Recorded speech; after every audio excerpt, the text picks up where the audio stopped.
चांडियो साहब, ये जो डील की खबरें हैं और ये होती हैं हर सियासी जमात के साथ होती हैं, ये तो कोई नई बात नहीं है। कभी पाकिस्तान पीपल्स पार्टी के साथ भी हमने कवर किया हुआ है, वो भी ऊपर से बयानिया कुछ होता था, अंदर मुलाकातें होती थी। क्या आपको लगता है कि वाकई कोई डील हो पाएगी पाकिस्तान तहरीक इंसाफ के बीच में और के दरमियान? मैं पहले बात तो पीपल्स पार्टी ने शायद ही कभी कोई ऐसी बात हो जो आप कह रही हैं कि डील हुई हो, बातचीत की होगी। डील करके तय करके मामला आए हो, ये इम्कानात कम है। पीटीआई बात ठीक कर रही है, मेरी बहन ठीक कर रही है, मैं उनका एहतराम करता हूँ। शाम साहबजादी हैं जो, लेकिन मैं आपको कहता हूँ ये डील नहीं करेंगे। ये कि पूरी उनके साथ मुफाहमत करके आ जाएंगे, डील नहीं करेंगे। अच्छा, उंगली पकड़ के पावर में आ जाएंगे, डील नहीं करेंगे। सारी शराइत उनकी मान के आएंगे, डील नहीं करेंगे। देखे ना, आप ऐसी बात ना करें। ये कोर कमांडर हाउस को आग लगवा सकते हैं, डील नहीं करके आएंगे, कोर कमांडर के पास फिर जाएंगे। असल बात कबूल कर लेनी चाहिए, पाकिस्तान के इदारे हैं, उनका आप एहतराम करें। आपने नहीं किया, आज ये हालात है। आपने आपके जमाने में पीटीआई की सियासत में कभी उससे पहले कभी नहीं हुआ कि फौजी जवानों को लोगों ने लाठियां मारी हो। तो ये सारे मामला है, लेकिन मैं ऐसे नहीं कहता। आपने सब नहीं, मगर चांडियो साहब देखे ना, होती तो रही है। जैसे एनआरओ, क्या आपके पार्टी के साथ एनआरओ हुआ, ये बात भी है। क्या आपको लगता है कि दूसरा एनआरओ नहीं हो सकता तहरीक इंसाफ के साथ? सवाए इस गुनाह के पीपल्स पार्टी ने कभी झुकाव की पॉलिसी अख्तियार करके पांव पे हाथ रखकर कभी मुआहदे नहीं किए। ये मामला उस वक्त था जब हमें ये मामला साबित करने थे कि ये झूठी बातें हैं। अगर हम ये बात ना करते तो अपोजिशन तो थी नहीं, हम कैसे उनको भगा। ये तो आसिफ साहब ने कमाल कर दिखाया है मोहतरमा ने, कि बगैर किसी शोर शराबे के जनरल मुशर्रफ को चलता कर दिया। अपोजिशन जो नून लीग की थी उसमें कहां दम था?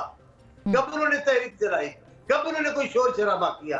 ये तो दानिशमंदी के साथ उनको रवाना। अब नाम उसको डील भी दिया जाए, एनआरओ दिया जाए, जो भी दिया जाए, लेकिन ये सियासी दानिश नहीं। मगर आप ये तो माने ना कि इमरान खान साहब तो एनआरओ नहीं मांग रहे, उनके बारे में तो यही कहा जा रहा है कि वो डट के खड़े हैं अभी तक। नहीं, मैं खान साहब के लिए कोई बुरी बात नहीं कह सकता। वो एनआरओ नहीं मांग रहे, ये बात सच है। वो पूरी की पूरी हुकूमत मशवरे से मांग रहे हैं। इनकी मतलब है कि आजादी अदलिया की, वही अदलिया की आजादी हो जो चीफ जस्टिस को ऑफिस में सलाम करे, इनको वेलकम करे। इसके बगैर क्या है आजादी अदलिया की? अदलिया की आजादी यही है कि चीफ जस्टिस कहें खान साहब वेलकम। मगर चांडियो साहब, माजी में ये सब चीजें कामयाब होती रही हैं। अगर इस बार कामयाब हो गई ये बात, तो फिर क्या होगा? आप लोग कहाँ खड़े होंगे? देखिए, हम तो घबराते नहीं हैं। हम कहाँ खड़े होंगे, कहाँ नहीं होंगे। हमने हालात का मुकाबला किया है। जब से पीपल्स पार्टी ने जन्म लिया है, तब से अयूब खान, यहया खान, जियाउल हक, तमाम आमरों का हमने मुकाबला किया। और बदतरीन तशद्दुद, बदतरीन इंतकामी कार्रवाइयां हमने बर्दाश्त किया। हमारा मुकाबला कोई कर नहीं सकते। भुट्टो साहब का साहब इन्होंने हाल किया, कैसे किसी का कर सकते? खान साहब का ऐसा करे? खान साहब का हो सकता? नहीं हो सकता। अच्छा, खान साहब सिंध के नहीं है। खान साहब के साथ ऐसा नहीं कर सकते। सीधी बात है। सिंध और बलोचिस्तान का कोई रहनुमा होगा तो उसको मिसाल बना देंगे, सीधी बात है। लेकिन हम इसके मुखालिफ नहीं है। बातचीत के तो करें, उनकी अपनी सियासत है, हमारी अपनी सियासत है। अच्छा, ये खुर्रम साहब, आप क्या कहेंगे? बिल्कुल, अब आपने ये कहा कि डोमिसाइल का, बेसिकली जो जरदारी साहब भी कहते हैं, डोमिसाइल का फ़र्क होता है। लेकिन क्या आपको नहीं लगता कि फिर डोमिसाइल भी पंजाब का ज़्यादा चलता है? उस सिलसिले में हो गया तो क्या होगा? आपको क्या लगता है? डील अगर हो जाती है, ये बातचीत हो जाती है, और आप कहाँ खड़े हो? डील हो जाए या डोमिसाइल की अहमियत हो, लेकिन हालात जब करवट लेंगे तो न डील चलेगी न डोमिसाइल चलेगा। अब पाकिस्तान करवट लेते रहते हैं, इसमें कोई परेशानी की बात नहीं है। अच्छा, परेशान नहीं है। चांडियो साहब, ये तो आपका मौक़िफ़ है ना सर, ये तो ठीक बात है। आप हो सकता है बिल्कुल तारीख के तनाजुर में देख रहे हो और सारी चीज़ों को, लेकिन खुर्रम साहब, आपको क्या लगता है? क्या वाकई ऐसा है, ये बात दुरुस्त है कि कोई मुज़ाकरात और मफाहमत और कोई पसे पर्दा डील चल रही है इस वक्त? आपकी पार्टी में से भी आवाज़ें आ रही हैं, बाय द वे। लेकिन मैं तो इस असूली मौकफ को जानना चाहता हूँ जो पाकिस्तान के आर्मी चीफ को कत्ल का जिम्मेदार ठहराता है, इक़दाम कत्ल का जिम्मेदार ठहराता है। ये कौन सा असूली मौकफ है?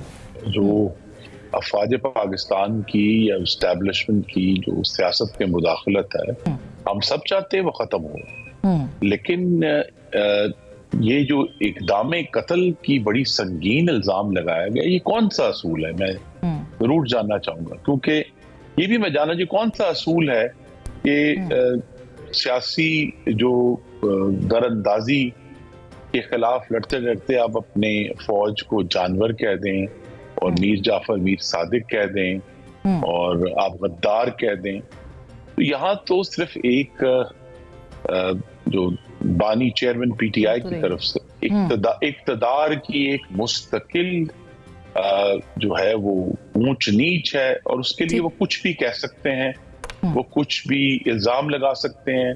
हम इनकी बात पर कैसे यकीन कर ले? देखिए ना, एक मिनट, अभी 2-3 दिन पहले इन्होंने जहर का इल्जाम लगाया जो उनके अपने मुआलिज ने गलत साबित कर दिया कि वो झूठ था, लेकिन नहीं, वो बजाय ये कि उस पर कोई माजरत करता, वो अगला झूठ बोल दिया गया कि जी जो है वो आर्मी चीफ जिम्मेदार हैं। तो ये जो तरीका है और ये जो एक सेंस है कि जी पता नहीं कितने वोट पड़े हैं, मैं बड़े अदब से अर्ज करूंगा कि तहरीक इंसाफ ने या उनके जो आजाद उम्मीदवार थे उन्होंने 30% वोट हासिल किया 8 फरवरी के इलेक्शन में। 70% वोट उनके खिलाफ पड़े हैं। तो अगर वो 30% वोट पर इतना इसरार कर रहे हैं, मैं नशिस्तों की बात नहीं कर रहा, मैं वोटों की बात कर रहा हूँ, तो अगर 30% अवाम ने उनको वोट डाला है तो 70% पाकिस्तानियों ने उनके खिलाफ भी वोट डाला है।